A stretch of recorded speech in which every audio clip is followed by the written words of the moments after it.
মনে আছে ইরফান খানের সেই জনপ্রিয় dialogue, I suppose in the end the whole of life becomes an act of letting go, but what always hurts the most is not taking a moment to say good bye.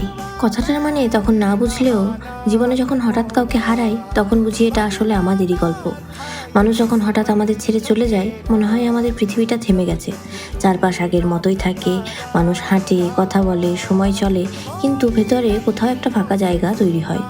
আমরা চেষ্টা করি স্বাভাবিক হতে, কাজ করি, কথা বলি, হাসিও, তবু সেই ফাঁকা জায়গাটা থেকেই যায়, যেটা কেউ পূরণ করতে পারে না।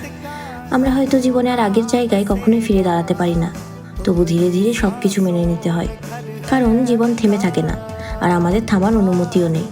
মাঝে মাঝে খুব সাধারণ কোনো মুহূর্তে ওদের কথা মনে পড়ে, কোনো গান, কোনো রাস্তা বা কোনো পুরনো অভ্যাসে। তখন মনে হয় কাশ যদি সেই একটা মুহূর্তে আর একটু সময় পাওয়া যেত, কাশ যদি বিদায়টা বলা যেত ঠিক করে,